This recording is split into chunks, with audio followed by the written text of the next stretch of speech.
Hola a todos, bienvenidos de nuevo al canal, soy Gostilian. Hoy os traigo el primer tutorial de 2025, os traigo un tutorial de Pax Hispánica.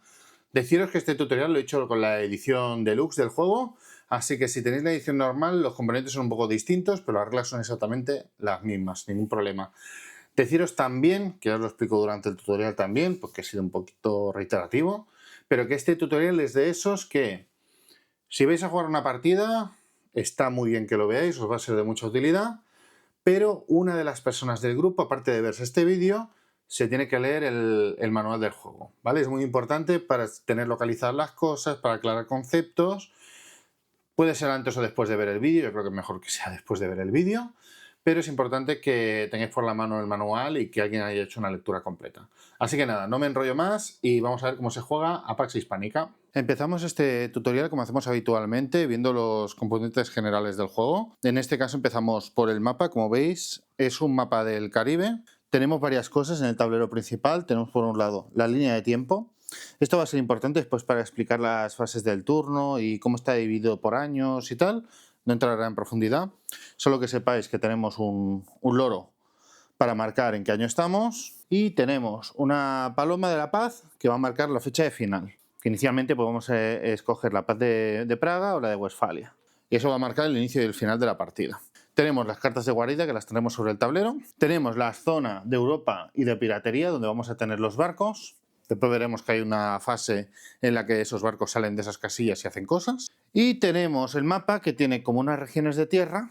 Algunas regiones no van a haber colonias, como después veréis. Y dentro de cada una de esas regiones pues vamos a tener más cosas a tener en cuenta. Si vemos por ejemplo Venezuela, veremos que tenemos un espacio para revoluciones. Después veremos qué es lo que significa. Tenemos el recurso que genera, en este caso 3 perladas. Tenemos zonas de tribus. En este momento pues tenemos 2 indígenas aquí colocados, disponibles. Y tenemos 2 espacios de colonia, uno de colonia legal, que colonia legal significa que es del Imperio Español, y después un espacio de colonia ilegal que es para el resto de jugadores. Después lo veremos. Esto es un disco de colonia, en este caso el disco español, y en la colonia pues hay un trabajador que es un esclavo, porque es un indígena colocado en colonia, con lo cual es un esclavo. Después tenemos, si os fijáis, tenemos aquí una isla marcada con un circulito y una línea que va a Curazao. Esto es una isla de tesoro. Después veremos cómo funciona el tema de las islas de tesoro. En las zonas de mar además tenemos unas flechitas que según las corrientes, que esto de cara a la fase de navegación nos va a limitar. Básicamente porque no vamos a poder ir en contra de una línea de navegación. Además, cada zona de mar pues tiene un nombre, Curazao, Isla de Baches y tal, que van a estar vinculadas a las cartas de guarida. También en el tablero tenemos el orden de juego, nos ponen en color el orden de juego inicial y esto va a ir variando en función de una cuestión que después os explicaré más en profundidad. Pero aquí vamos a tener el orden de juego con las fichas de cada uno de los jugadores. Y aquí os presento el tablero de filosofías, una de las partes fundamentales del juego y que van a hacerlo diferente al resto de packs. Como sabéis, normalmente en el PAX tenemos un mercado de cartas común. Puedes ir a todas las cartas, simplemente pues algunas cartas hay que pagar más monedas que en otras y tal. Bueno, aquí en este Pax Hispánica lo que vamos a tener es un tablero de filosofías, en que vamos a tener 4 filosofías distintas: colono, monárquico, bucanero o misionero. Y cada una de esas filosofías va a tener un mazo vinculado. Como veis el mazo, en la parte de atrás pues tenemos la filosofía correspondiente. Os lo he puesto así, pero en realidad lo vamos a tener boca arriba. Cada una de estas cartas. Quería que vierais que el reverso es diferente. Entonces, la carta de arriba siempre va a estar boca arriba. Como veis, a diferencia de otros packs, aquí solamente vais a tener 4 cartas boca arriba para ver en el mercado. Entonces, ¿qué más tenemos en este tablero? Tenemos, como os he dicho, las 4 filosofías / profesiones. Y aquí vamos a tener los stand-ups de cada uno de los jugadores, que van a iniciar en su color. Pues el holandés, por ejemplo, va a empezar en esta casilla. Entonces, en función de las cartas que vaya jugando y las acciones que haga, se va a ir moviendo por este tablero. Esto va a posibilitar después hacer las subastas de una manera, de otra, conseguir más o menos cartas. Entraremos después en profundidad. Pero sí que me gustaría aprovechar que tenemos el tablero de filosofías en la mesa, y lo estamos viendo en este momento, para explicaros el tema de la victoria. Cómo funciona el tema de la victoria. Antes de entrar ahí, simplemente deciros que, aparte de esto que os he explicado de las cartas y tal, tenemos el dado de mercantilismo, que lo que va a hacer es limitarnos alguna de las cosas. Recordad que está aquí y después veréis qué es lo que hace realmente sobre la partida. ¿Cómo funciona el tema de la victoria? Pues tenemos una victoria distinta para cada uno de las filosofías y después tenemos una victoria por fichas, que digamos que es al final de la partida. Simplemente, bueno, pues el que tenga más fichas encima del mapa que no estén en zona de revuelta, pues gana la partida. Eso en el caso de que agotemos todo el tiempo. ¿Cuál es la otra forma de acabar la partida? Pues estar en una posición extremista, que básicamente es estar al final de uno de los tracks y cumplir la condición de victoria de cada uno de los tracks. ¿Cuáles son esas condiciones de victoria? Normalmente nos van a pedir títulos, después veremos qué son los títulos. La Tea Party, que es la de colono, sería un título barra reliquia, o sea, un título o una reliquia, y que haya más revueltas fiscales que valor de mercantilismo. El abolicionista va a tener que tener un título o una reliquia y que no haya ni un solo esclavo en el mapa. En el monárquico va a ganar si las arcas de guerra del rey Sol, del rey de España, están todas llenas de tesoros hasta el final.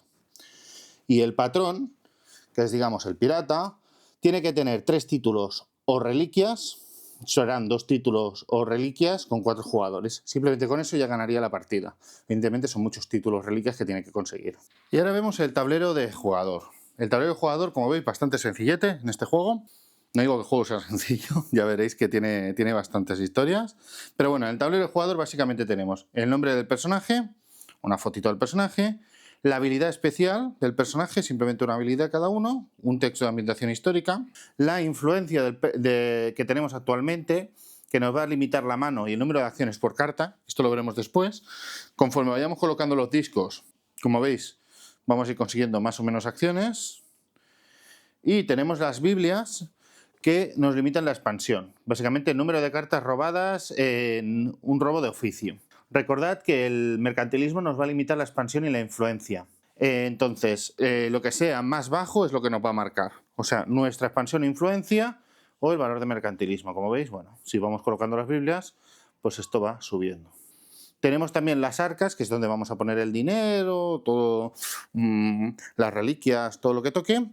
Tenemos los navíos, que podemos tener 3, como veis hay 3 huecos, y nobleza, que vamos a poder tener también 3 cartas de nobleza. Bueno, yo ahora os voy a explicar la secuencia de juego y realmente os voy a hacer primero una explicación muy por encima de lo que vamos a hacer en cada sitio para que entendáis un poco la mecánica, porque además este juego tiene un sistema un poquito, una forma de separar las fases un poco original, ¿vale?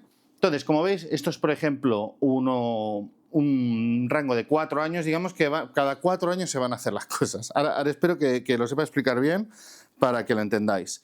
Entonces, tenemos, por ejemplo, el año 1622 es año de bienes en que se hacen una serie de cosas. Es como sería una ronda en otro juego, una fase en otro juego. En el año 1623 se hace la subasta. Pues tenemos la fase de subasta, pero que se le llamaría en este juego el año de la subasta. Pasaríamos el loro aquí. Después tenemos 1624, que sería juego. Sería la fase de juego, que en este juego llamaríamos el año de juego. Y finalmente, en 1625, haríamos el año de navegación. Y volveríamos a empezar en el siguiente ciclo, pues año de bienes, año de subasta, y así iríamos avanzando hasta que alguien ganara la partida o llegáramos a la ficha de la paloma, que en el momento que el loro y la paloma coinciden, pues se acaba la partida. Como os digo, es un sistema que está bien, porque realmente tú vas siguiendo el loro y vas ejecutando el año que toca, la fase que toca. Fijaros además que tenemos arriba eventos, y estos eventos están marcados en uno de los años concretos. ¿Por qué? Porque son eventos que van a afectar a una de las fases en específico, es decir, a un año específico. Por ejemplo, el efecto de devaluación pues solamente afecta a la fase / año de juego. Entonces ya lo tenemos bien marcadito en el tablero. Si tenéis cualquier duda, evidentemente en el manual está la explicación de cada uno de estos eventos. Y además si tenéis la edición deluxe, no sé si viene la normal, viene para hacer aleatorio el tema de los eventos. Pero bueno, os recomiendo que como mínimo las primeras partidas las hagáis como está impreso en el tablero, porque está pensado para que además sea histórico lo que está pasando. Dicho esto, resumo un poquito lo que es cada año. ¿Qué va a pasar en el año de bienes? Básicamente que se van a colocar nuevos bienes en el tablero en forma de cofres, esto lo veremos ahora en detalle, en forma de cofres de madera en el mapa. Y bueno, van a morir los esclavos, se van a contratar trabajadores o capturar esclavos para las colonias, van a haber como una especie de fase de mantenimiento, si queréis, en el que se van a generar cosas en el mapa, van a desaparecer cosas y va a hacerse ese mantenimiento, ¿no? Después lo veremos en profundidad. En el año de subasta, ¿qué va a pasar? Pues precisamente eso, la subasta. Cada uno de los jugadores va a elegir una de las cartas del tablero de filosofías, o va a elegir una escondida, esto lo explicaré ahora, y se va a subastar. Entonces los jugadores van a ir pujando y van a conseguir esas cartas en función del resultado de la puja. En el año de juego, ¿qué va a pasar? Pues que los jugadores, con las cartas que tienen en la mano, van a ir haciendo en el orden de turno acciones con esas cartas. Va a ser la parte, no sé si atreverme a decir que es la parte más gorda de todas las fases, porque realmente todas las fases están bastante cargaditas de cosas. Y finalmente tenemos la fase de navegación, que es cuando vamos a sacar los barcos y vamos a hacer cosas con ellos. Puede ser simplemente que se desplacen de Europa a la casilla de piratería y ya está, y no hagamos nada más. O que nos movamos por el Caribe para conseguir tesoros, hacer batallas, atacar colonias. Vamos a poder hacer muchísimas cosas. Y estos son el ciclo de 4 años que representan las fases de juego. Otra cosa importante de los años, que casi se me olvida, es que hay periodos de guerra y paz. Esto nos lo marca el tablero. Aquí tenemos la parte blanca, que es la Pax Hispánica, que representa que estamos en paz. Y en la parte negra, que es la guerra, en este caso está la guerra de los 30 años y al principio de todo la guerra anglo-española, que van a alterar básicamente el orden de juego. Y empiezo con el año de bienes. Voy a intentar ir explicando cada uno de los años. No va a ser una explicación súper en profundidad de todo el juego, pero sí que quiero que os sirva para entender mejor el manual cuando hagáis esa primera lectura. Como mínimo, este vídeo va a servir para entender el juego antes de jugar una partida con alguien que ya sepa, o para que aprendáis el juego para poderlo jugar con otras personas, ¿vale? Pero es de ese tipo de juegos que alguien se tiene que haber leído el manual. Sigo con la explicación, después de este punto y aparte. Año de bienes, primera fase. Y esto se hace solamente una vez, no por cada jugador. Primero lo que tenemos que hacer es actualizar el orden de juego. ¿Cómo lo actualizamos? Pues tendremos los retratos colocados de X manera en el tablero de filosofías, y entonces vamos a mirar si estamos en guerra, que esto nos lo pone directamente en el tablero como recordatorio. Si estamos en guerra, vamos a ordenar el orden de turno, o sea, vamos a tener también estos retratos en el tablero para indicar el orden de turno. Los ordenamos de más recto a menos recto, usando el orden de turno anterior para desempatar. O sea, si estamos empatados, entre esos jugadores se respeta el orden de turno anterior.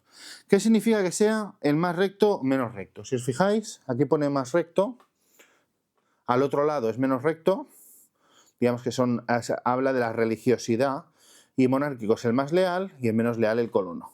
Entonces, si estamos diciendo que vamos en guerra de más recto a menos recto, significa que el jugador morado irá primero, después el jugador rojo y después el naranja, porque miramos de aquí para allá. En caso de empate, desempatamos con el orden actual. Cuando estemos en paz, ordenaremos los retratos de más leal a menos leal, o sea, de aquí para allá. En este caso el orden sería primero el rojo, y como el naranja y el morado están empatados, pues se miraría cuál es el orden actual y se dejaría tal cual entre ellos dos. A continuación haríamos la recarga de catedrales. Después explicaré cómo se construyen las catedrales con las acciones. Entonces, las catedrales básicamente van a estar en una Biblia. Habremos montado una Biblia primero y después habremos convertido en catedral. Esto en el juego normal. Si no tenéis la edición deluxe, vais a tener el troquel de Biblia y después otro troquel alrededor blanco que va a representar la catedral. En la edición deluxe viene así. Entonces lo que vamos a hacer simplemente es rellenar las catedrales vacías. Aquí, como no hay ningún ciudadano, pues vamos a colocar un ciudadano rojo en la catedral. Si no nos quedaran ciudadanos del color de la catedral, el jugador dueño de la catedral elige el ciudadano del color que él quiera, que puede ser tanto de otro jugador como de un color de un jugador que no esté en juego. A continuación vendría la adquisición de empleados, y para eso voy a quitar este de aquí y vamos a hacer como que esta colonia no tiene ningún empleado. Entonces, ¿qué haríamos? Aquí tendríamos dos opciones en este caso. Tendríamos que mirar la región donde estamos, en este caso Venezuela, y tendríamos que elegir entre tomar este de aquí, que sería secuestrar a un indígena para convertirlo en un esclavo, o contratar un ciudadano, aunque sea otro jugador. El jugador que es dueño del ciudadano, que es de su color, no puede elegir en este caso. O sea, si la colonia decide que lo contrate y punto. Entonces, ¿cómo va? En el caso de secuestro, simplemente hacemos así y ya está. Es obligatorio, o sea, si tenemos la opción de secuestrar, es obligatorio hacerlo, si no hay ninguna otra manera de conseguirlo. Después la otra forma es contratar a un ciudadano, aunque sea de otro color. Entonces lo colocamos aquí y aquí lo que tendremos que hacer es que el propietario de la colonia, en este caso el jugador morado, va a pagar $1 al propietario del ciudadano contratado, en este caso el jugador rojo. Tened en cuenta que os pinto otra situación. En el caso que hayan dos colonias de jugadores distintos, se haría en orden de jugador, o sea, en orden de turno. Porque fijaros, si el jugador español antes puede contratar pues el inglés no tiene más remedio que secuestrar al esclavo. Pero en el caso de que el jugador español no esté en juego, porque durante el setup, os lo digo ahora, os lo podía haber dicho antes, se recomienda que si no sois muchos jugadores, se deje el español sin jugador, pero que esté ahí en la partida, ¿vale? Porque si no queda muy desbalanceado. Tienen que haber 2 o 3 jugadores humanos, o 4 mejor, para que uno lleve el español y pueda estar un poco balanceada la partida. Entonces, en este caso, si el español no está en juego, lo que vamos a hacer es que el español va a ser el último en recoger, con lo cual el inglés tranquilamente va a poder contratar a su propio ciudadano, con lo cual no se tiene que pagar, y el español va a tomar lo va a secuestrar. ¿Qué pasa si la colonia española no le lleva ningún jugador y no hay nada? Entonces el español automáticamente hace una acción de tráfico de esclavos, que después veremos lo que es, y directamente aparece un esclavo en la colonia española. Las colonias españolas no van a desaparecer por falta de mano de obra en ningún caso. A continuación viene abandono de colonia. Imaginaos en esta situación, si tenemos una colonia vacía, o sea, que no tiene ningún trabajador cuando llegamos a esta fase, vamos a tomar el disco y lo vamos a quitar. La colonia queda abandonada. Y si hubiera una fortificación o un tesoro o lo que fuera, lo retiraríamos todo. A continuación colocaríamos los bienes. Como habéis visto antes, en el año de bienes nos salen unos iconos, estos de aquí, que nos dicen dónde van a salir tesoros. En este caso, como si nos salen las perlas, pues vamos a colocar ahí los tesoros. Colocamos los tesoros de esta forma. Si hubiera otra colonia en funcionamiento, colocaríamos un tesoro en cada una de esas colonias. O sea, no es un tesoro por región, sino un tesoro por colonia. Representa que cada una de esas colonias ha hecho con su trabajador la acción de conseguir esas mercancías. A continuación, las colonias donde hemos colocado los cofres pierden los esclavos. Digamos que por las condiciones de trabajo a las que se sometía esa gente, pues los esclavos mueren, enferman y se pierden. En el caso de que se haya ganado un cofre y en lugar de un esclavo sea un ciudadano, lo que va a pasar es que el propietario del ciudadano, en este caso el rojo está con el rojo, pero imaginaos aquí, que es una situación un poquito más compleja, porque tenemos un ciudadano rojo en una colonia española. Entonces, en este caso sería el jugador rojo que ganaría $1 por haber generado ese tesoro aquí. Entonces, resumen, año de bienes, actualizar orden de juego, recargar catedrales, adquirir empleados, ya sea por secuestro o por contratar, abandonos de colonias en el caso de que no tengan trabajadores, colocación de los bienes en la región que corresponda, se pierden los esclavos donde se hayan colocado un tesoro y los ciudadanos que hayan recibido un cofre en su colonia van a cobrar $1 del banco. Y volvemos al tablero de filosofías porque ahora vamos al año de subasta. Año/fase de subasta. Aquí cada jugador va a tener un turno, en orden de turno, y va a poder elegir una de 3 opciones. Voy a explicarlas secuencialmente. La primera opción es empezar una subasta, la segunda opción es hacer un robo de oficio y la tercera opción es hacer una depravación. Empecemos por empezar subasta. Empezar subasta básicamente es elegir una de las cartas que están descubiertas, la ponemos en el centro de la mesa e iniciamos la subasta. ¿Cómo funciona la subasta? Antes de pasar ahí, deciros que podemos hacer también tesoro enterrado, que significa que en lugar de la carta de arriba, cojo la de abajo y la pongo en subasta, boca abajo, sin darle la vuelta. Nadie sabe qué es lo que es. En cualquier caso, se haya hecho una cosa o la otra, se hace una subasta. La subasta es a ciegas. ¿Qué significa esto? Que vamos a meter las monedas en la mano, en el puño todos, y a la vez vamos a revelar. Entonces, el jugador que haya puesto la mayor cantidad de monedas se va a quedar con la carta. En caso de que haya empate a monedas, que 2 jugadores hayan puesto 3 monedas, 5, 8, las que sean, en caso de que uno de los empatados sea el jugador que inició la subasta, gana ese la puja. Se lleva la carta paga el dinero a banca. En el caso de que los que están empatados sean otros jugadores, que no sea el que ha iniciado la subasta, el que ha iniciado la subasta elige quién gana de los dos, o de los tres, o de los cuatro. Entonces, hemos dicho, si gana el jugador que gana la subasta, le paga la banca lo que haya puesto. Pero en caso de que gane cualquier otro jugador que no sea el que inició la puja, en lugar de pagarle a la banca, le va a pagar al jugador que inició la puja. Así que nosotros, cuando decidimos iniciar una subasta, siempre nos va a beneficiar de alguna manera, sea llevándonos la carta que hemos elegido para subastar o cobrando el dinero que han pujado los otros jugadores ganando la carta. Evidentemente, los que han perdido la subasta pues recuperan su dinero sin ningún problema. Una vez se ha hecho el reparto, pues se vuelve a poner la carta de arriba, boca arriba, en el caso de que no se haya hecho tesoro enterrado, porque si no ya la carta boca arriba es la que estaba. La siguiente opción es el robo de oficio. ¿Qué es el robo de oficio? El robo de oficio lo voy a hacer, por ejemplo, con el jugador naranja. Imaginaos que el jugador naranja está en una de las tres casillas que, como veis, son grises, son un poco más, están marcadas diferente. Tenemos un espacio así transparente que es el bisoño, que es como que no tenemos profesión, y si estamos en uno de los tres pasos, estamos ya con una profesión. Entonces, en ese caso podemos hacer un robo de oficio, en lugar de empezar la subasta. ¿Qué hacemos? Vamos a robar tantas cartas del mazo asociado al oficio como tu expansión. La expansión, recordad que viene determinada por el valor que tengáis en el tablero, es decir, en función del número de Biblias que tengáis colocadas, y va a estar limitada por el mercantilismo actual. O sea, si nos tocara 4 por nuestra expansión, pero el mercantilismo estuvieran 2, pues podríamos robar 2.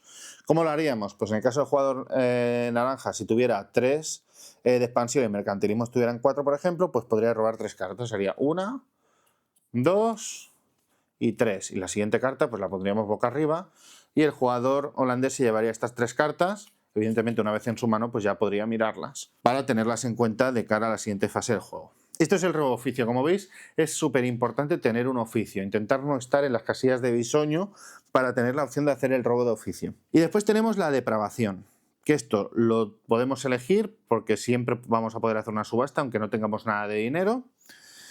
Y podemos elegir una depravación. Entonces, cuando hagamos una depravación, lo que va a pasar es que vamos a sufrir una crisis de la mediana edad, solo en el caso de que tengamos un oficio, y vamos a recibir $1 y 3 cartas de guarida, que son las cartas estas que teníamos en el centro del tablero, que después veremos, pero que básicamente nos van a marcar una posición de agua y nos van a dar algunas acciones. ¿Qué es una crisis de la mediana edad? Básicamente nos vamos a volver al centro del tablero, vamos a perder nuestra profesión y aquí ya nos vamos a ubicar como más nos convenga en función de lo que queramos hacer. Básicamente es eso. Después entraremos en más profundidad. Y a continuación pasamos al año de juego. Aquí es cuando los jugadores, también en orden de turno, van a ir jugando cartas y van a ir jugando las acciones de las cartas. Es la parte, digamos, entre comillas, principal del juego. Entonces, ¿cómo va a ir? Vamos a revelar una carta de nuestra mano en el centro de la mesa, vamos a ejecutar el impulso, ahora veremos lo que es, y vamos a jugar tantas acciones de la carta como influencia tengamos, limitado siempre por el mercantilismo. Lo que sea menor, si el menor es mercantilismo, si es un mercantilismo de 2 y tenemos influencia 3, pues vamos a poder hacer 2 acciones de estas de aquí. ¿Vale? Cada icono solamente se puede ejecutar una vez. Ahora después veremos todas las acciones, qué es lo que hacen. Y básicamente esto es lo que vamos a hacer. ¿Cuántas cartas vamos a jugar? Las que queramos, las que tengamos en la mano, podemos ir jugándolas. Evidentemente tenemos que acabar una carta completamente para jugar la siguiente. Y cuando acabemos de jugar cartas, pues habremos acabado nuestro turno. Dicho esto, vamos a ver las fases de lo que he comentado, ¿no? Primero revelamos la carta y después hacemos el impulso. ¿Qué es el impulso? Pues si el jugador naranja juega esta carta, fijaros que nos viene aquí arriba un icono de realeza que nos está apuntando hacia abajo, ¿no? Nos recuerda que es hacia abajo. Entonces, vamos a coger nuestra ficha y la vamos a mover en la dirección que indica la carta. Esto no es opcional, esto lo tenemos que hacer 100%, todas las veces. Entonces, si os fijáis, en estos espacios de aquí puede pasar que nos salgamos. Si nos salimos, pueden pasar dos cosas, o la crisis de la mediana edad o el motín. Estos son conceptos, no sé si explicarlo ahora o explicarlo después, creo que lo voy a explicar ahora y después si lo tengo que repetir lo repito, ¿vale? La crisis de la mediana edad básicamente lo que va a hacer es que nos va a devolver aquí en medio, como bisoño, pero vamos a poder pagar $1 para evitarlo. Y el motín lo que va a hacer es que vamos a perder barcos que tengamos, los navíos, después veremos cómo funcionan los navíos, pero básicamente vamos a perder los navíos hasta tener todos de la misma legalidad. Después veréis el concepto de legalidad. No es tan complicado, aunque son muchos conceptos de golpe, ¿vale? Pero básicamente el motín lo que nos va a hacer perder barcos, y los barcos que nos queden van a tener que ser todos de la misma legalidad. Con lo cual son dos cosas bastante malas. Tenemos que intentar evitar que conforme juguemos las cartas caer en estas casillas de aquí. Evidentemente, si tenemos configurada la flota de cierta manera, pues el motín no nos va a afectar. Si tenemos dinero, pues la crisis de la mediana la vamos a poder solventar con dinero, etcétera, etcétera.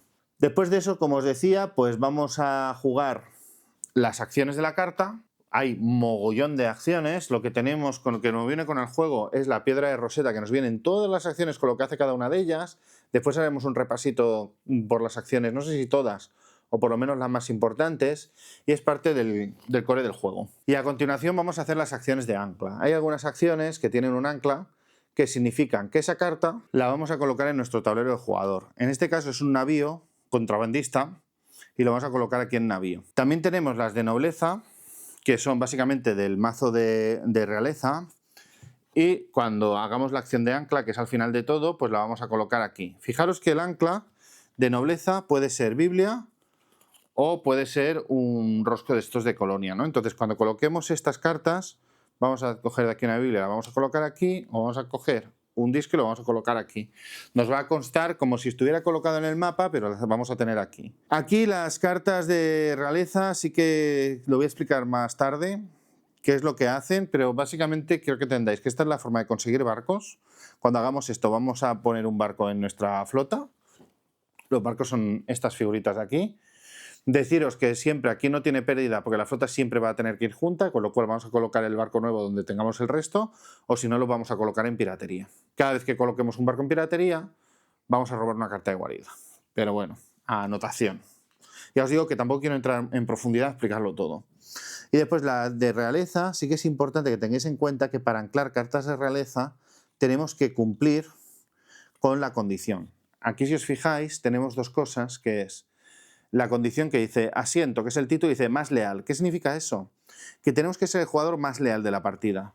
Entonces, en el tablero de filosofías vamos a tener que estar lo más abajo posible, para estar lo más cerca posible de monárquico. Respecto al resto de jugadores, nos pueden pedir menos leal, más recto o menos recto. Y esto lo vamos a tener que cumplir en el momento que juguemos la carta para anclarla.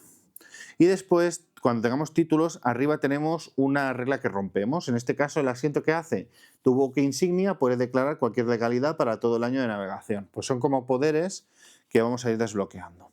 Y esto es lo que hacen las cartas de nobleza. Nos dan un poder y nos dan un título, ¿eh? O sea, estos son los títulos que hablaba antes, son estos. En este caso, si tuviéramos estos dos, sería caballero y un asiento. Serían dos títulos que tendría el jugador rojo. Y los navíos pues son los barcos, que van a ser importantes porque aquí nos va a marcar la calidad del barco, que es la letra, contra más cerca de la A más potente, y contrabandista nos marca la legalidad, que después veremos lo que es esto. Y a continuación tendríamos la fase de navegación. Aquí va a pasar lo mismo de antes, en orden de turno cada jugador. Entonces, primero, si tenemos la flota, como os he dicho antes, la flota siempre va unida. No vamos a tener barcos esturreados, siempre vamos a tener todos los barcos juntos. Si estamos en Europa, simplemente este turno lo que vamos a hacer es mover toda la flota piratería, vamos a robar una carta de guarida, como nos recuerda aquí, y ya está, acabamos nuestro año de navegación. Si estamos en piratería, la cosa cambia, porque aquí vamos a decidir si vamos a zarpar o a explorar. Si exploramos, lo que hacemos es que robamos una carta de guarida y termina el turno. En el caso de que decidamos zarpar, aquí lo que va a pasar es que vamos a colocar los barcos en una casilla del Caribe, en donde queramos, una casilla de mar evidentemente, y vamos a comenzar a navegar y a hacer cosas. Vamos a poder cargar fichas. Cada galeón, o sea, cada barco, va a poder cargar una sola ficha, una figura. Se carga esclavizando o emigrando. Después veremos estas acciones lo que son, ¿vale? Vamos a poder cargar tesoros mediante saqueador, contrabandista, conquistador o corsario. En función de la legalidad del buque insignia vamos a poder hacer una manera distinta, el cargar el tesoro. O vamos a poder iniciar batallas terrestres, es decir, atacar a una región terrestre. Esto puede que os resulte un poco extraño, como me resultó a mí la primera vez que jugué al juego y que me leí el manual hace ya mucho tiempo. Es que vamos a podernos mover todo lo que queramos. todo lo que queramos. Eso sí, una regla importante es que no podemos ir nunca en contra de las líneas de corrientes. O sea, yo puedo volverme aquí, pero no puedo volver aquí. Si quiero volver aquí, voy a tener que dar una vuelta de tal manera que pueda, por ejemplo, llegar a Trinidad y entonces moverme aquí. Porque tenemos que respetar las líneas de corriente, que no están siempre en todos lados, ¿vale? Pero tenemos que buscar la manera de dar una vuelta para entrar. Si, por ejemplo, venimos aquí, pues creo que viniendo por aquí, dando toda la vuelta a Tortuga, podemos volver aquí. Entonces diréis, ostras, si yo puedo hacer todo lo que me dé la gana, ¿qué sentido tiene? Pues hago lo que tenga que hacer, calculo los tesoros y todo lo que puedo cargar y ya está, ¿no? ¿Cuál es la gracia? Que el resto de jugadores van a tener cartas de guarida. Entonces, los jugadores que tengan flota en piratería, si tú vas a una guarida que tenga ese jugador, como veis, yo qué sé, Bahía de Barataria. Imaginaros que yo voy con la flota, caigo en Bahía de Barataria, entonces el jugador que tiene esa carta puede gritar al abordaje, a por ellos, o lo que le dé la gana decir en ese momento, y entonces se produce un combate naval. Aparece la flota de ese rival, se mueve de piratería a esa casilla y se da un combate. Después veremos el tema del combate. Pero básicamente nos vamos a estar moviendo con el barco, vamos a cargar tesoros en función de la navegación, y cuando nos cansemos de dar vueltas, pues vamos a decidir que volvemos a piratería, pero si conseguimos algún tesoro, tienen que pasar dos cosas. O bien que enterremos tesoros en islas, después veremos cómo, o nos vamos a tener que ir a Europa, que es, vamos a tener que ir a la casilla de la esquina superior derecha y colocar nuestra flota en Europa. Y ahí, en función de la legalidad que tengamos, vamos a cobrar dinero, se lo vamos a entregar al rey de España, van a pasar cosas distintas. Pero esto lo veremos más tarde. Me voy a apoyar en la piedra de Rosetta para explicaros todas las acciones, aunque sea por encima, que tiene el juego. Está muy bien estructurada y en esta hoja tenemos mucha información.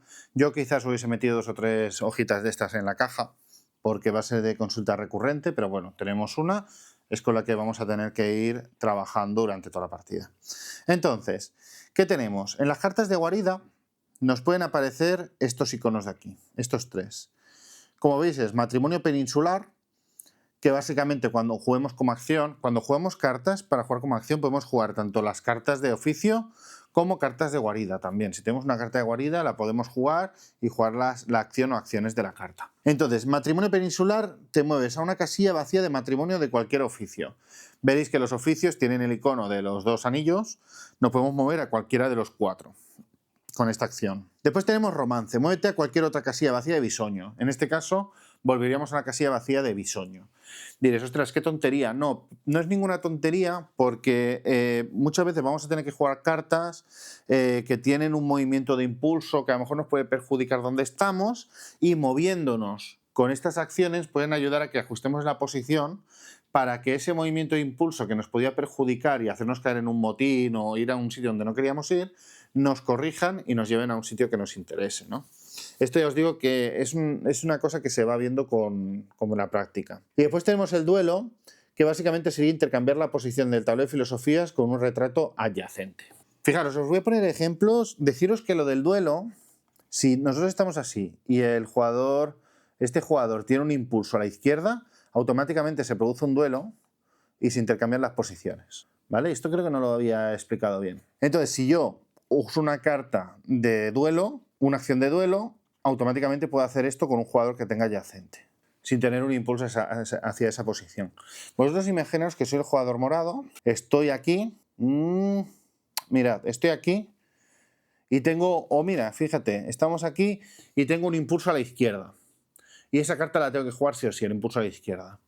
Pues mira, puedo decir, ostras, pues no me va mal hacerme bucanero, entonces lo que voy a hacer primero es jugar un romance, me voy a ir a esta posición de aquí, y a continuación juego la carta que lo impulsa a la izquierda y me vengo aquí, y ahora he cambiado de profesión a bucanero. Este es el sentido de estas acciones de las cartas de guardia. Más cosas que nos explica la piedra de Rosetta. Pues mirad, tenemos los iconos en las cartas de mercado, que es lo que os decía, que son 4 flechas, arriba, abajo, izquierda, derecha, y que además nos ponen estas flechas pues hacia dónde estamos yendo, hacia qué profesión. Pero básicamente saber la orientación por la que te vas a mover en el tablero. Después tenemos la náutica. Fijaros, ya nos dice aquí que la A es la mejor náutica y la Z la peor. Ahora cuando veamos el combate también veréis el sentido que tiene esto. Y después tenemos las legalidades que nos salen en el icono, que son las 4 legalidades que os he dicho: saqueador, conquistador, contrabandista y corsario, y después entenderéis el sentido de esto. Como os decía antes, el ancla pues nos sirve para anclar cartas, ya sean de títulos nobiliarios como de barcos. Tenemos acciones de carta de mercado, que ya son todas estas, todas las que hay en la pila de Rosetta, ya son todas acciones de cartas de mercado. Y tenemos un mogollón de acciones posibles. Tenemos la apostasía, que muestra 2 impulsos, ¿vale? A lo mejor nos sale el impulso de colonia y el de colono y el de monárquico. Entonces, ¿esto qué hace?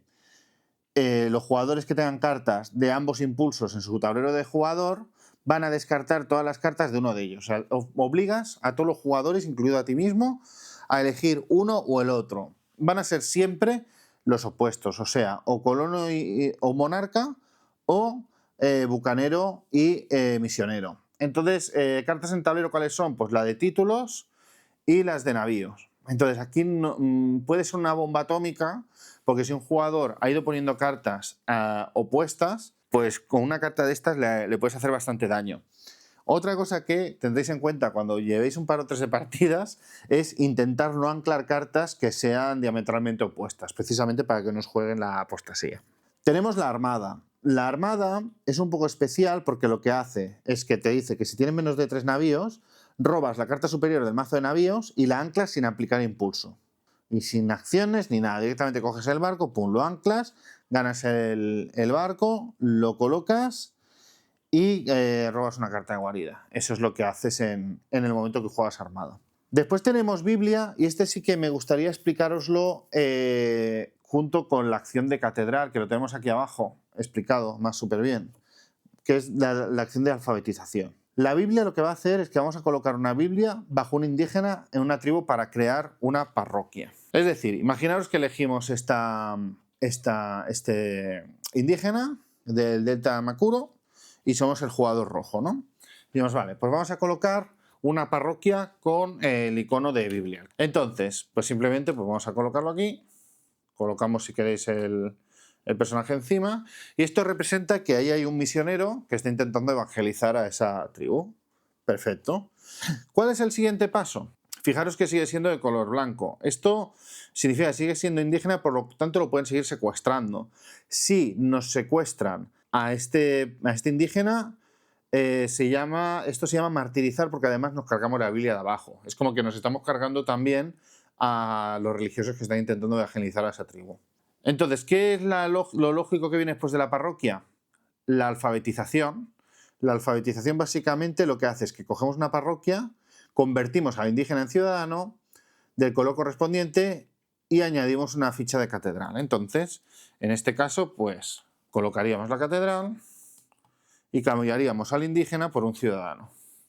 Y a partir de aquí, pues la catedral, como habéis visto antes, irá generando ciudadanos. Por lo cual es una secuencia de 2 acciones que es súper interesante y es una de las claves del juego. Bueno, tenemos mercado negro, que nos va a permitir vender cualquier número de cartas de mercado de guarida de tu mano por $2 cada una, incluso tras el presagio de devaluación.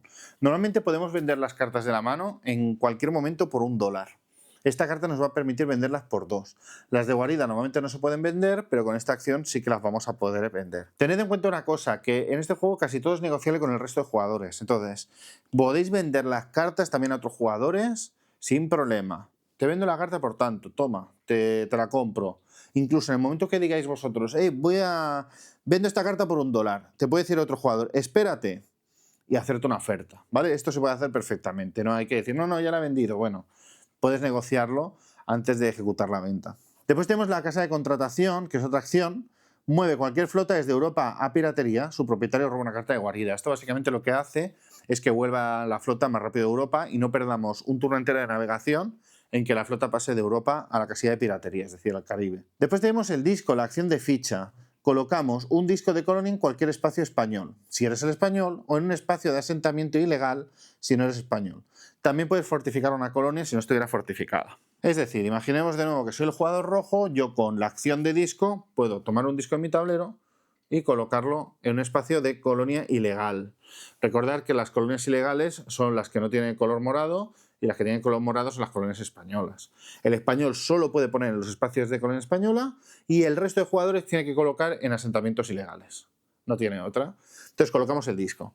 La otra acción que podemos hacer es fortificar el disco. En lugar de colocar un disco, podemos coger un disco que ya tengamos y colocar una fortificación. Después veremos el efecto que tiene en el juego. Tenemos la acción de paloma. Si ha comenzado la guerra de los 30 años, que esto lo veis en la secuencia de años que nos marca la guerra de los 30 años, que empieza en 1618. Si ha comenzado la guerra de los 30 años, mueve la ficha de paloma al siguiente año de navegación. La partida termina después de que todos los navíos hayan navegado, ¿vale?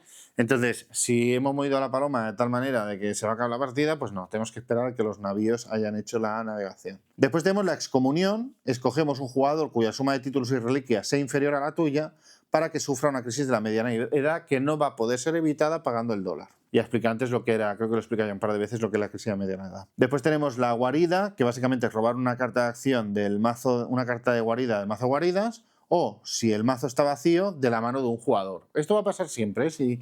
Si en algún momento tenemos que robar una carta del mazo de guarida y no hay, elegimos un jugador y le robamos una al azar, sin saber qué es lo que le estamos robando. Después tenemos la patente de corso. Esto, si tenemos menos de 3 navíos, podemos coger un corsario que tenga anclado otro oponente, el que tú quieras, y anclarlo sin aplicar impulso. Cogemos ese barco, lo colocamos en nuestro tablero y entonces ese jugador se quita un barco del tablero y colocamos nosotros uno. Básicamente le estamos quitando el corsario. Robaríamos, si lo colocamos en piratería, pues robamos una carta de guarida y le pagamos $1 a ese jugador. Evidentemente, pues tiene que quitar el galeón, como acabo de decir. Tenemos crisis de cultura. En una zona de tierra donde tengas una colonia o una misión, puedes cambiar un ciudadano a tu color.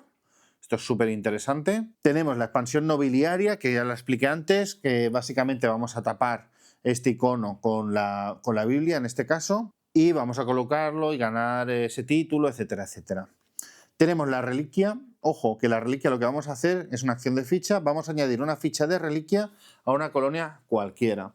En la edición normal es un troquel. En esta edición pues tenemos estas pequeñas joyitas que colocamos en una colonia con esta acción. Después tenemos la de navío, que es la de anclar navío, como os comenté antes, lo mismo de siempre. Si estamos en piratería, pues ganamos una carta de guarida, etcétera, etcétera. Tenemos revuelta de esclavos, que básicamente es descartar un indígena de una colonia, un indígena que ya esté en una colonia, para colocar una revuelta de esclavos en una zona de tierra.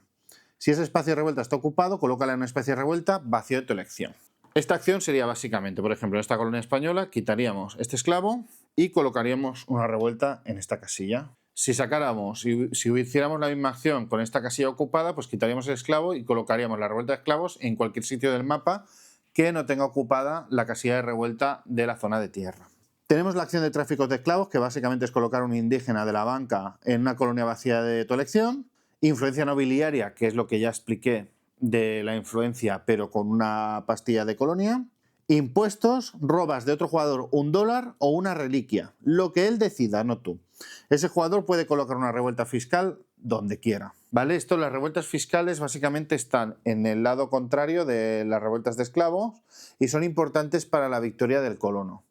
¿Vale? Entonces, en un momento dado, al colono le va a interesar el tema de la acción de impuestos para que el resto de jugadores vayan colocando este tipo de revueltas. Después tenemos la revuelta fiscal, que es descartar uno de tus ciudadanos para colocar una revuelta fiscal en esa misma zona de tierra. Si ese espacio de revuelta está ocupado, coloca un espacio de revuelta vacío de tu elección. Pues mirad, un ejemplo lo voy a hacer en la misma zona y todo. Quitamos uno de mi color, en este caso si soy jugador rojo retiro este, y coloco una revuelta fiscal en esa misma región.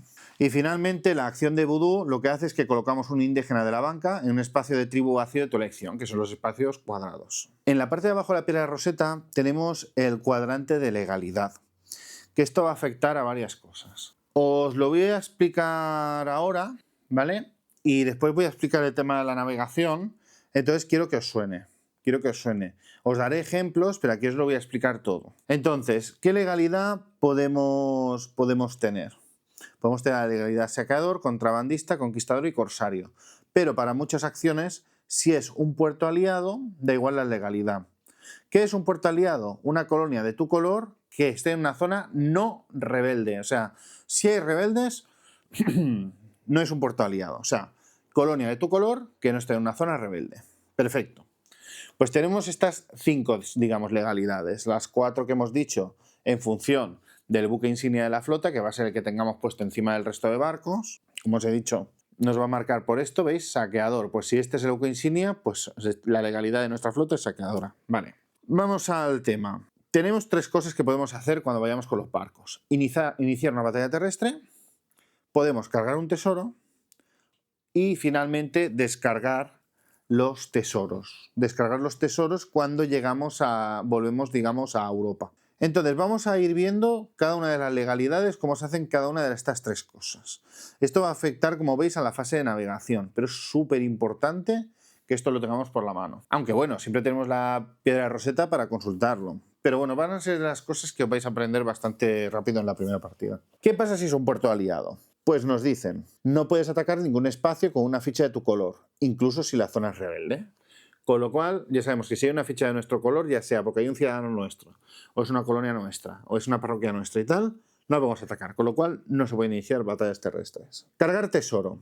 Cargar tesoros mediante exportación legal, salvo el jugador morado que no puede usar un saqueador para hacer exportación legal. ¿Qué significa exportación legal? Significa que simplemente yo voy a ese puerto, estoy en la zona del mar del puerto, cojo el cofre y lo pongo encima de un galeón mío. Ya está, eso es una exportación legal.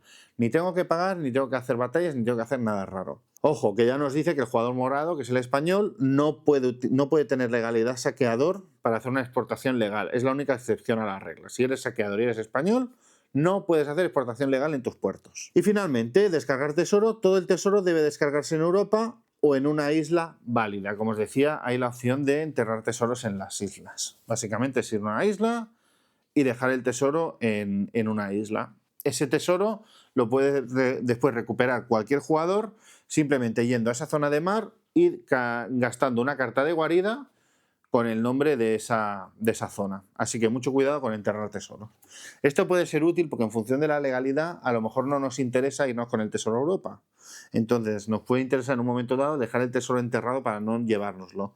Pues lo que no podemos hacer es quitar nuestros galeones simplemente una vez recogido el tesoro. No lo podemos tirar por la borda. O lo enterramos o lo llevamos a Europa. Entonces, dicho esto, vamos a pasar ya a las 4 legalidades y ahora entenderéis un poquito más el sentido de todo. Si somos saqueadores, podemos iniciar una batalla terrestre para esclavizar o para atacar cualquier espacio. Después veremos cómo funcionan las batallas, ¿vale? Pero básicamente podemos atacar cualquier espacio y podemos esclavizar. Siempre con el tema de los puertos aliados, ¿vale? Los puertos aliados aparte. Podemos cargar tesoros por saqueos o por interdicciones, ¿vale? Interdicciones es cuando tiramos una carta de guarida en un turno de un rival para atacarle con nuestra flota. O por saqueo. ¿Saqueo qué quiere decir? Que atacamos una colonia, hacemos una batalla terrestre para robar el tesoro de la colonia. Después veremos las batallas terrestres, como he dicho antes, ¿vale? Pero básicamente, si ese puerto no es aliado, si soy saqueador, voy a atacar el puerto para llevarme el tesoro. Y aquí nos recuerda que una reliquia solo puede cargarse por exportación legal si se hace en un puerto aliado. Esto afecta a todas las legalidades, ¿vale? No podemos ir a buscar una reliquia, recoger la reliquia por ningún otro método. Fijaros que el contrabandista solamente puede iniciar batallas terrestres para esclavizar, o sea, para atacar a un indígena y esclavizarlo. Y para cargar tesoro lo que hace es que paga $1 al dueño de la colonia o por interdicción puede cargar tesoro también. O sea, si quieres un tesoro que está en una colonia que no es un puerto aliado, pagas $1 por el tesoro y lo cargas. Y después también puedes conseguir tesoro pues haciendo una interdicción contra otra flota. El conquistador puede iniciar batalla terrestre para esclavizar o para atacar cualquier espacio que no sea español. Ojo, porque tú puedes ser un conquistador, ser francés, y entonces puedes atacar cualquier espacio que no sea un puerto aliado. Evidentemente no puedes atacar donde haya una ficha francesa, pero como conquistador puedes atacar, por ejemplo, a una colonia holandesa. Lo que no vas a poder hacer es atacar a colonias españolas tampoco. Y después, para cargar tesoro, en un espacio no español tiene que hacer una acción de saqueo, tiene que atacar, y en un espacio español hace una exportación legal. O sea, simplemente coge el cofre, ¡pum!, y se lo carga en el barco. Recordad que en los puertos aliados también lo va a poder hacer. Y también puede conseguir tesoros por interdicción. Y finalmente el corsario puede iniciar batallas terrestres para esclavizar en cualquier momento o para atacar cualquier espacio durante la guerra. Fijaros que tenemos que estar en un periodo de guerra para poder atacar cualquier espacio. Después, para cargar tesoro, si estamos en guerra va a ser por saqueo, si estamos en paz va a ser una exportación legal, o lo va a poder hacer por interdicción. Ya sé que parece mucho, de hecho es bastante, pero conforme vayáis jugando vais a ir pillándole el truco al tema de las legalidades para ver qué legalidad te interesa en cada momento en función de lo que quieras cargar y lo que quieras hacer. Pero es que aquí viene donde la matan, porque la última, como sabéis, era el descargar tesoro.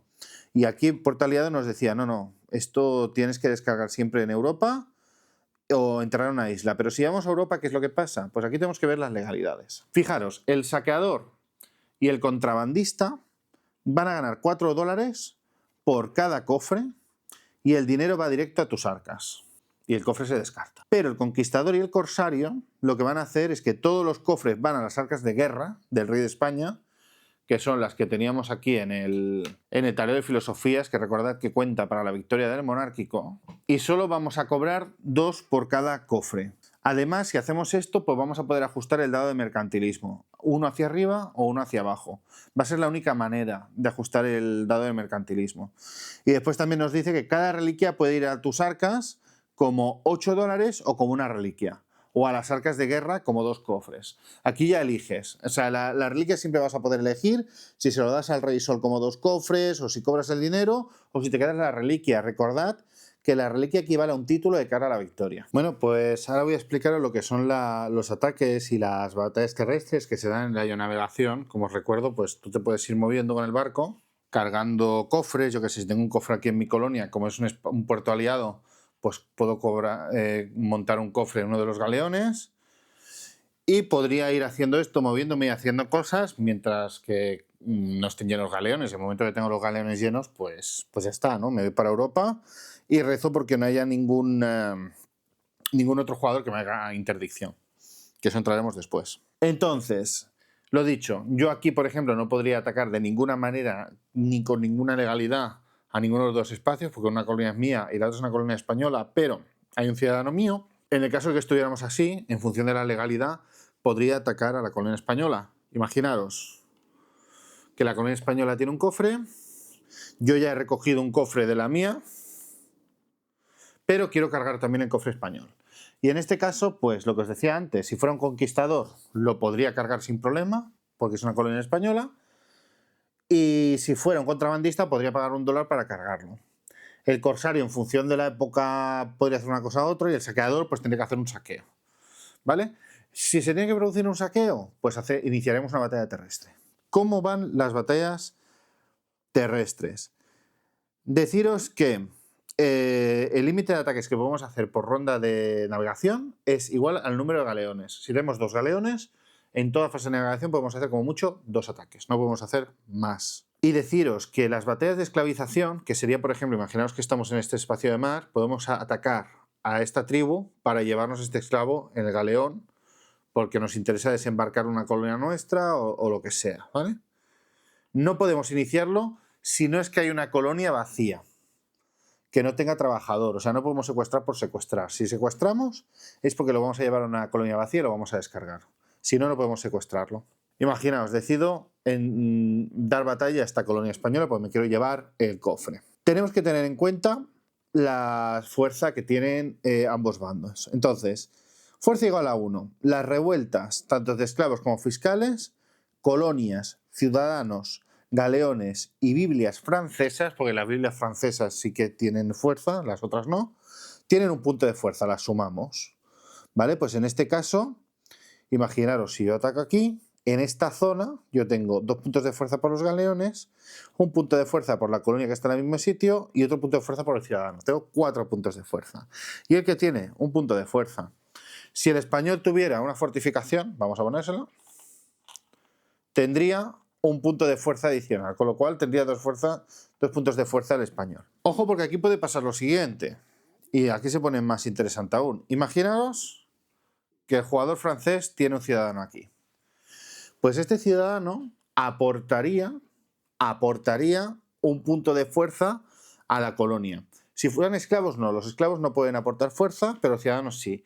Y aquí obligaríamos al jugador azul a defender la colonia. Diferente sería si, por ejemplo, hubiera una Biblia aquí. Vamos a imaginar que hay una Biblia aquí, evidentemente, con un nativo. Y se produjera esta situación. Voy a representarla así. Imaginaos que se da esta situación, un poquito más complicada. El jugador rojo ataca aquí. Está claro que el morado se va a defender. El rojo va a atacar. Y estamos pendientes de ver qué pasa con el azul. El azul, el resto de jugadores que están en la región están obligados a posicionarse a favor del atacante o a favor del defensor. Entonces tenemos estas cartas que, aparte del tema de la batalla marítima que después veremos, tenemos por un lado apoyo a la flota o apoyo al objetivo. Entonces todos los jugadores que estén implicados y que tengan que decidir, en este caso el azul, van a revelar al mismo tiempo si apoyan a la flota o apoyan al objetivo. Y entonces van a sumar sus puntos de fuerzas a un bando o al otro. En este caso daría igual, porque al final el francés sí da fuerza por el tema de la Biblia, pero tampoco es que vaya a decantar la batalla. Pero imaginaros que es aún más complicado, porque resulta que aquí no, esto no es una colonia española, sino que es una colonia del jugador verde. Y además tiene un ciudadano verde aquí. Pues aquí ya cambia la cosa. ¿Por qué? Porque fijaros, el español ataca... Bueno, vamos a poner un azul... Bueno, da un poco igual.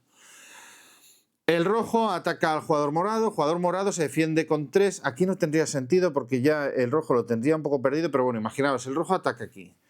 El morado de entrada tiene 3 de defensa y el rojo tiene 2 de ataque. Y entonces aquí el rojo lo que hace es que ha acordado con el francés que le va a ayudar.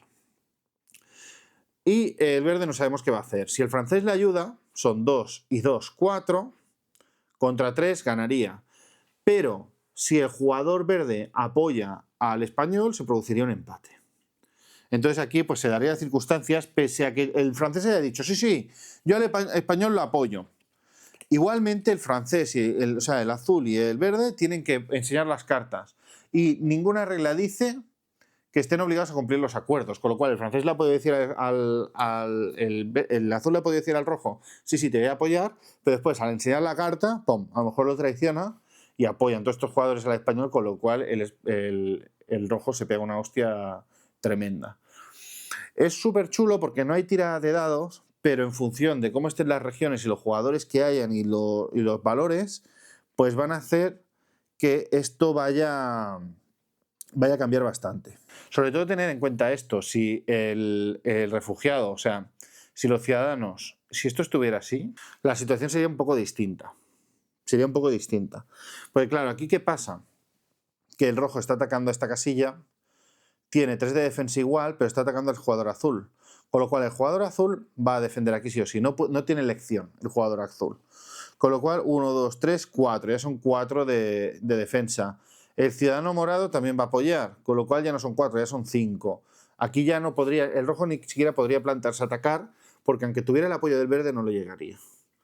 Fijaros lo importante que es a veces cruzar ciudadanos entre jugadores para crear esos vínculos y proteger las colonias, ¿no? Con esos escudos humanos, ¿no?, entre comillas. Deciros que hay más apoyos automáticos, evidentemente todas las fichas del objetivo apoyan, sin excepción, como os he dicho ahora. Las revueltas apoyan a la flota, a no ser que sean el objetivo. O sea, tú puedes atacar también a una rebelión y va a pasar lo mismo. Los jugadores van a poder apoyar a la rebelión, a la flota, lo que sea.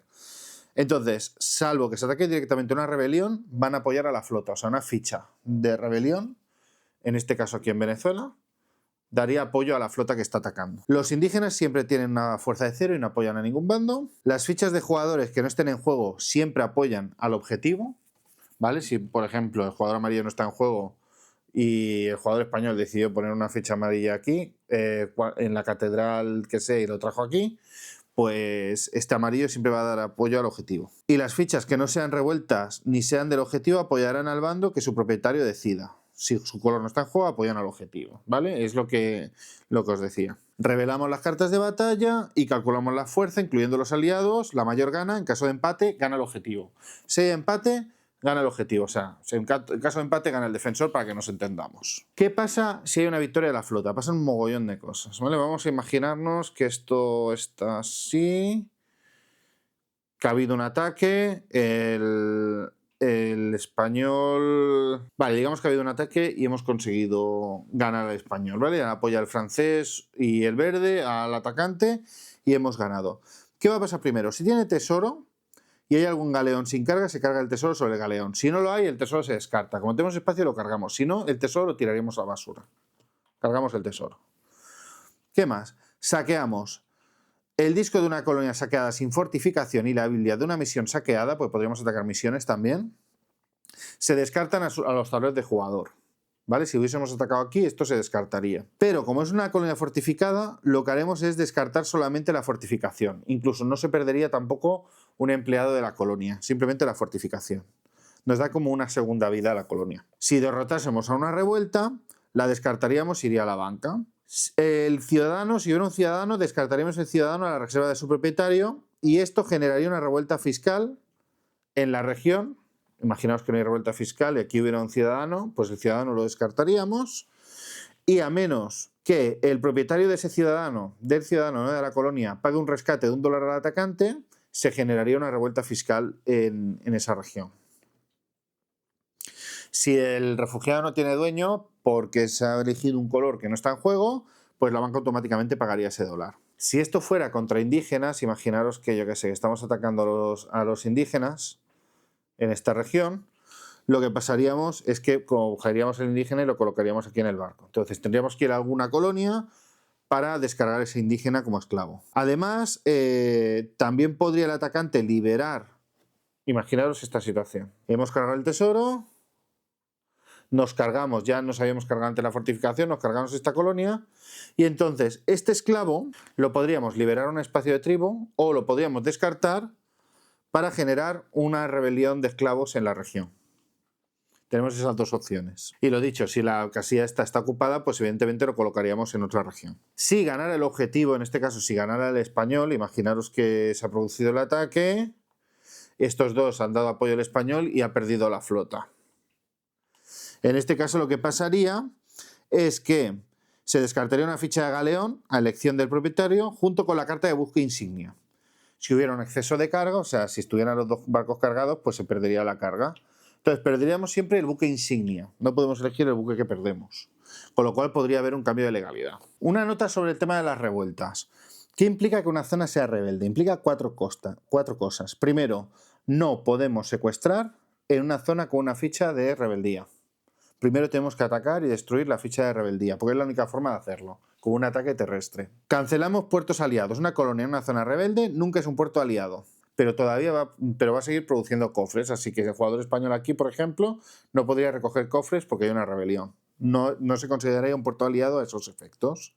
Las fichas que hubiera en esta región de cara al año de la paloma, o sea, a la victoria por fichas, no computaría, con lo cual el jugador español esta ficha no tendría un +1 en la puntuación final, porque hay una rebelión. Ojo, porque en el caso de que hubiera una victoria de Tea Party, estas fichas sí que contarían para esa victoria. Y ahora vamos a ver las batallas marítimas, las batallas entre barcos, vamos a ver cómo se pueden producir. Imaginaos que el jugador inglés, acaba de saquear el puerto de Coro en Venezuela, va con sus cofres y el jugador español, cuando ve que llega Port Royal, juega la carta de guarida de Port Royal y coloca la flota que tenía en piratería, tiene que estar en piratería, en esta casilla. Se ha dado una interdicción. El jugador español está atacando al jugador inglés, en este caso. Entonces, aquí pueden pasar dos cosas. Primero, que el jugador inglés decida rendirse a la interdicción, en el caso de que cargue, que sea una flota del tesoro, o sea, que tenga tesoro, si no, no puede rendirse, o puede haber una batalla. Si se rinde, lo que va a pasar es que el tesoro va a pasar directamente a los piratas que han atacado y los piratas solamente van a poder hundir los barcos que por sí mismos tengan la legalidad de saqueador. O sea, ya no se va a mirar al capitán de la flota, sino todos esos barcos que tengan la legalidad de saqueador se van a poder hundir en este momento, en el momento que se rinden. Evidentemente puede haber una negociación. Después veremos que en este juego se pueden negociar muchas cosas y en el momento que hay una interdicción, antes de iniciar batalla, podéis negociar los términos de la rendición, si se van a hundir barcos, si no se van a hundir barcos, si te voy a dar una carta, si te voy a dar no sé cuánto dinero, etcétera, etcétera, ¿vale? Es una de las cosas que le da chicha al juego. Deciros que no hay límites en las interdicciones que puede hacer un jugador. Pueden ser múltiples. Aquí puede haber una batalla, seguir el jugador rojo y después volverla a hacer una interdicción el jugador morado otra vez si tiene la carta de esa región, si tiene la carta de guarida de esa región. Y finalmente, después de la batalla, las consecuencias son que tras la batalla, las flotas supervivientes se colocan en piratería o navegan hasta Europa. Si la flota del tesoro se rindió, se debe ir a piratería. Si ninguna flota tiene tesoro, el jugador en turno continúa navegando mientras que la flota pirata se vuelve a piratería al final de la batalla. Si la flota del tesoro tiene tesoro, en ese caso se continúa navegando mientras que la flota pirata vuelve a piratería, o sea, tiene que seguir intentando llegar hasta Europa. Si la flota pirata tiene el tesoro porque se lo robó a la flota que atacó, en ese caso tiene esa flota pirata en el turno del rival al que ha hecho la interdicción, tiene que intentar llegar a Europa, ¿vale? Y puede ser, de nuevo, ser objetivo de interdicciones por parte del jugador que estaba en turno, incluso por parte de otros jugadores. Hay que acordarse bien de quién era el turno de navegación. Porque claro, puede hacer esta jugada y después, cuando sea su turno de navegación, si es después, pasar de Europa a piratería, ¿vale? Pero, o sea, en el momento que el tesoro cambia de flota, esa flota pasa a ser activa en el turno del jugador que inició ese turno de navegación. No sé si me explico, ¿eh? Pero vamos, que el pirata no se queda el tesoro y ya está, sino que tiene que intentar navegar hasta Europa. La flota derrotada pues se va a piratería. Evidentemente, cada vez que entréis en piratería se roba una carta de guarida. Vale, ¿cómo funcionan las batallas navales? Esto es, yo creo que es una de las mayores virtudes del juego. Básicamente tenemos estas cartas de nuevo, pero si os fijáis, tenemos en la parte de extrema de cada carta, arriba y abajo, tenemos rendirse, tenemos abordar, tenemos huir y tenemos ganar Barlovento. Aquí nos pone un texto de qué consecuencias tiene contra cada uno de los demás ataques. Es chulo porque cada jugador en secreto va a elegir una carta y después las van a enseñar y se va a comparar lo que ha jugado cada uno y va a verse las consecuencias, que es lo que pasa. Entonces, yo creo que mejor que explicaroslo todo, que os puedo poner en la cabeza como un bombo, lo que voy a hacer es poneros ejemplos, ¿vale? Imaginaros que, en este caso, el jugador español juega abordar y el jugador inglés juega ganar Barlovento.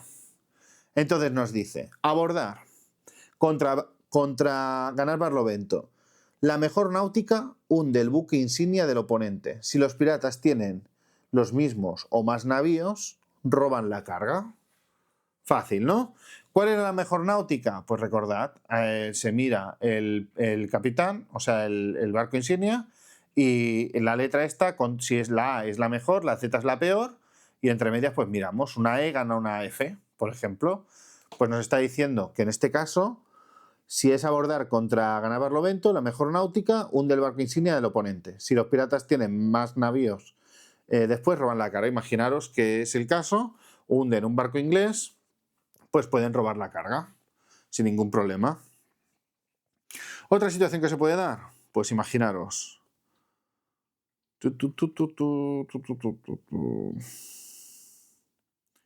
Evidentemente rendirse ya no lo pone aquí, ¿eh? Tras interdicción, o sea, no sería una acción de batalla, serían las otras tres. Sería, pues los piratas roban la carga, etcétera, etcétera. Nos lo pone todo en las cartas, es lo bueno, ¿eh? Entonces, si por ejemplo se juega huir, el jugador inglés juega huir y el español abordar, ¿qué pasaría? Pues lo miramos aquí, abordar contra huir. La flota del tesoro escapa y sigue navegando. Pues fijaros, si sé que el español va a intentar abordarme, o sea, va a hacer la acción de abordar, si juego huir, me voy a liberar. Me voy a escapar sin problema. ¿Qué hago yo? Si yo soy el español, digo, va a huir, porque si piensa que voy a jugar a abordar. Pues entonces voy a jugar ganar Barlovento, pum, la enseñamos y ha acertado. Me ha jugado huir y yo he jugado ganar Barlovento. Si lo jugamos ganar Barlovento contra huir, dice, los piratas hunden el buque insignia del oponente. Si los piratas tienen más navíos, roban la carga. Aquí ya ni siquiera miramos la náutica, simplemente como el otro ha huido y yo he hecho ganar Barlovento para ir más rápido, pues le he hundido un barco y después comparamos el número de barcos. Así que veis, el combate no se tiran dados tampoco, pero me parece súper, súper chulo. ¿Cómo está resuelto? ¿Cómo está resuelto? Pues la verdad es que es muy temático y queda chulísimo. Y el hecho de que puedas negociar antes de jugar la carta de rendirte, si quieres rendirte o de iniciar batalla, Es chulísimo. Como ya os expliqué las condiciones de victoria al principio de todo, no hace falta que lo vuelva a explicar, os la resumo muy rápido. Si llegamos al año de la paloma, contamos el número de fichas que hay encima del tablero, excepto las que están en una rebelión, y el que tenga más fichas pues gana. Y después, en función del oficio que tengamos cada uno, si llega alguien a extremista y cumple las condiciones de ese oficio, gana la partida inmediatamente, que es en función de títulos, en función de lo que nos diga cada uno de los oficios. Lo expliqué al principio del vídeo. ¿Qué pasa? Que una de las gracias del juego es el tema de poder negociar las cosas. Puedes negociar un mogollón de cosas que hacen el juego súper interesante. Entonces, ya no lo dice aquí el manual, hay una sección, la G1, que habla exclusivamente de esta cuestión. Nos dice las restricciones, las promesas acerca de qué carta de batalla o táctica se va a jugar en una batalla, sea terrestre o naval, nunca son vinculantes. Otros acuerdos y promesas sí lo son, pero solo durante el año en curso. Nos dice rendición. En una interdicción se pueden negociar condiciones de rendición para evitar la batalla naval, lo que acabamos de explicar, ¿no? Tributo. El año de navegación. Justo antes de la batalla terrestre, el atacante puede pedir el pago de un tributo, normalmente $1 o una carta de mercado guarida, pero no necesariamente que, si la víctima acepta, evitaría el conflicto. Por contra, lo causará si lo rechaza. También permite negociaciones de apoyo, no vinculantes, lo que os decía. O sea, podéis hacer una batalla terrestre, antes de que se produzca la batalla terrestre, negociar con el atacado, y si se llega a un acuerdo, pues se anula el ataque. Y además podemos negociar con los otros para que nos apoyen en la batalla terrestre, tanto si somos el defensor como el atacante, pero eso ya no es vinculante. O sea, eso, como al final tienen que jugar una carta, tenemos que confiar en que vayan a jugar lo que hemos hablado. Apoyo en subasta. Antes de una subasta puedes prestar dinero con condiciones a otro jugador. Si por haber iniciado la subasta tienes que coger al ganador de una subasta, puedes negociar con ellos. Habilidades de nobleza y acciones. Si un efecto te permite escoger entre varias opciones, estas son negociables. Fijaros que el juego nos permite mogollón, nos da mucha cancha. La tarifa de contrabando. Puedes pagar el soborno de $1 en lugar de otro jugador, seguramente a cambio de una parte del botín. Pues imaginaros, si tenemos un contrabandista que no tiene dinero y quiere recoger un tesoro, le podemos decir, mira, te pago yo el $1, pero después cuando vendas el tesoro me das $2 de la venta del tesoro, por ejemplo. Después, cartas de la mano en el año de juego. Si recibes cartas de la mano de otro jugador durante el año de juego, recuerda que al final tendrás que descartar hasta cumplir el límite de mano. Esto no lo he explicado. Evidentemente, en el año de juego podemos comprar y vender cartas a otros jugadores, pero tenemos un límite de mano. El límite de mano lo tenemos limitado por el mercantilismo y por la influencia que tengamos, ¿vale? Entonces tenemos que tener cuidado porque al final del año de juego vamos a hacer la comprobación de mano y podemos perder cartas. Siempre podemos vender antes de perderlas a cambio de nada. Pero como veis, es súper interesante todas las cosas que pueden negociar. Incluso tenemos una nota aquí en el manual que dice, en una partida de 3 jugadores que incluye a España, los otros 2 jugadores necesitarán cooperar intercambiándose cartas para tener combinaciones robustas de colonias y misiones. Pero ya os digo, jugar contra el español es súper complicado.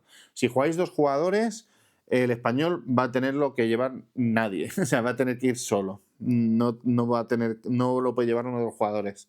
A partir de 3 jugadores ya se puede comenzar a considerar. Pero ya os digo, esto sería más o menos todo el juego.